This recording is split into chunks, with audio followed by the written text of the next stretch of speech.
Mais um resultado que escancara a falta de planejamento para a temporada, um empate amargo dentro de casa numa estreia de Copa do Brasil que poderia ter sido até pior. Mais uma partida onde o Santos deixa o adversário à vontade. Nem dentro da nossa casa a gente consegue impor respeito. E aqui eu digo respeito porque também teve um lance de pênalti que sequer foi checado ao nosso favor. Foi claro, eu vou postar o vlog pra vocês e imagino que vocês viram na TV ou lá no estádio, deu pra ver que era pênalti pro Santos. Cadê a moral nos bastidores? Não tem. Mais um empate amargo com erros individuais que deram oportunidades pro time adversário. Vocês percebem isso? Os times fazem gol no Santos não por mérito próprio, porque sempre tem algum erro individual, a bola sobra, eles vão lá e aproveitam a oportunidade. Vou aqui primeiro falar dos pontos que eu achei positivo, porque tem muita coisa de negativa pra gente falar. Brazão, craque do jogo, e a gente já sabe que quando o goleiro é o melhor da partida no time do Santos, acaba sendo um problema no futuro, porque a gente viu muito isso em 2023. Quantas vezes o João Paulo salvava e no final a gente viu o que aconteceu. Roleiser, um cara que não se esconde, um cara que busca o jogo, um cara que corre sem parar o tempo todo, mas não vai resolver sozinho.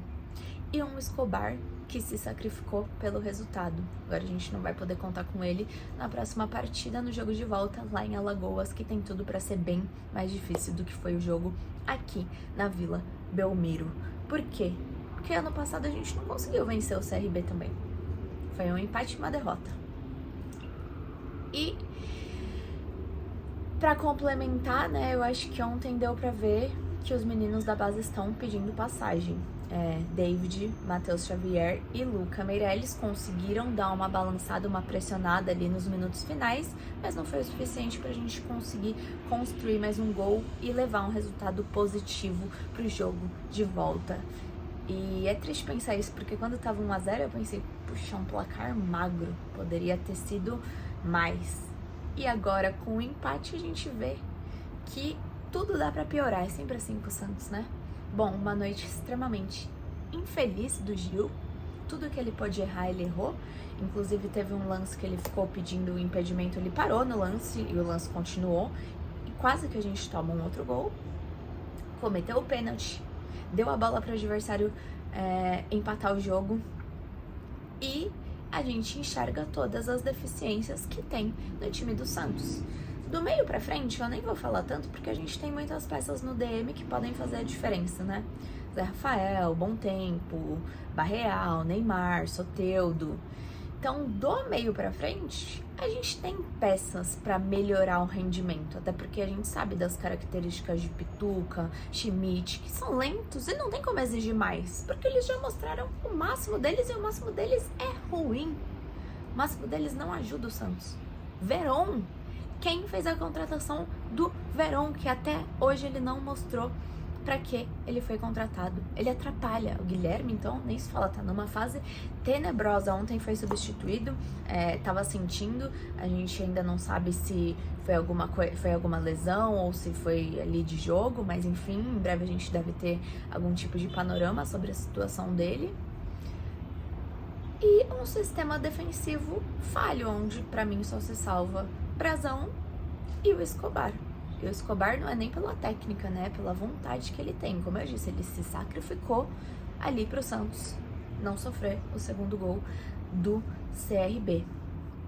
Então, o Santos gastou milhões para montar o seu elenco, trouxe reforços do meio para frente, esqueceu do sistema defensivo. E que sem um sistema defensivo, como que você constrói um resultado positivo? Porque de nada adianta o ataque conseguir fazer gols, e nem tô falando que isso aconteceu ontem, porque o ataque não foi efetivo, como a gente já falou, se a defesa não funciona. O Brazão salva, mas se acontece igual ontem, que o Gil dá uma bola no pé do jogador adversário, a gente toma o gol e se complica. Numa competição que não tem tempo pra se complicar, que a gente tem um jogo de volta contra o CRB lá, se perder, já era, estamos eliminados de uma Copa do Brasil. Então, Durante essa semana teve cobrança, o que eu acho certo, até porque não houve violência. Ontem, muitos protestos na Vila Belmiro. O principal direcionamento era para presidente Marcelo Teixeira e eu acho que tem que ser mesmo, era aqui o ponto que eu queria chegar. Quando a gente cobra um elenco para que entregue mais, onde a gente já viu o máximo que eles podem entregar, e a gente pressiona, essa pressão ainda piora o rendimento ruim deles. Porque eles não conseguem entregar mais que isso e com pressão fica ainda mais difícil. Tem que cobrar mesmo.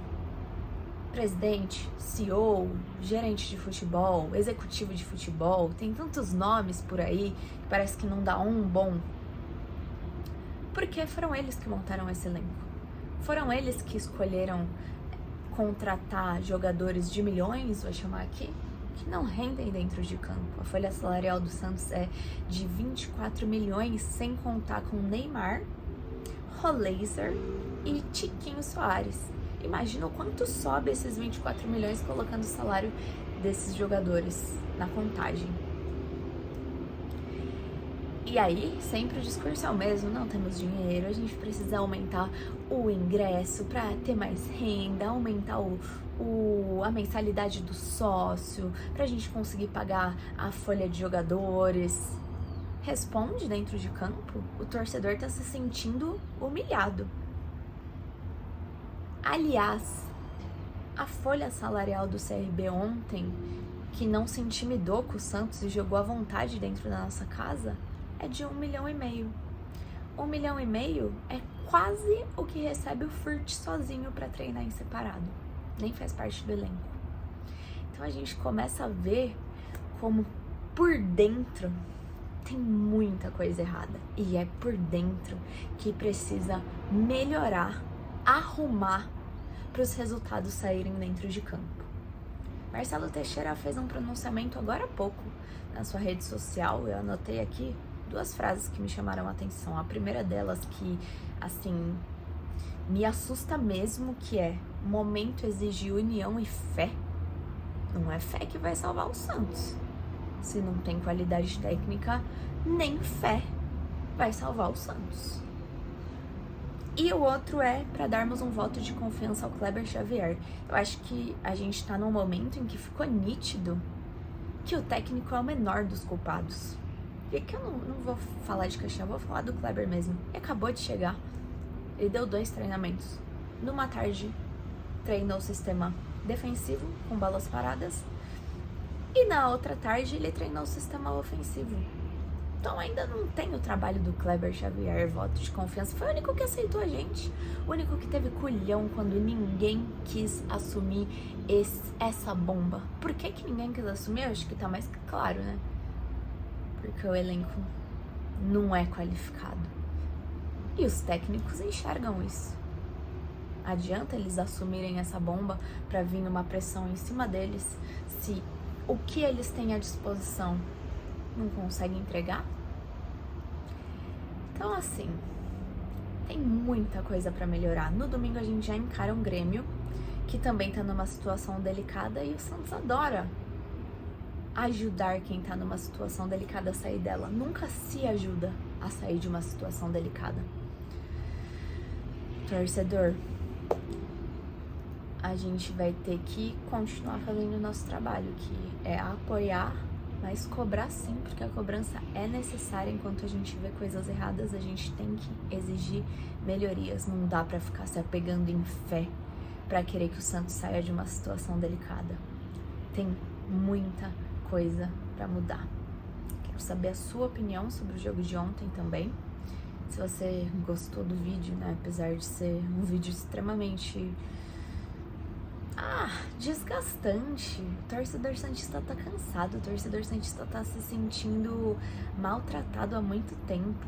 Enfim, mas deixa o like pra ajudar o trabalho. E aqui o bagulho é o Santos, então se inscreva no canal.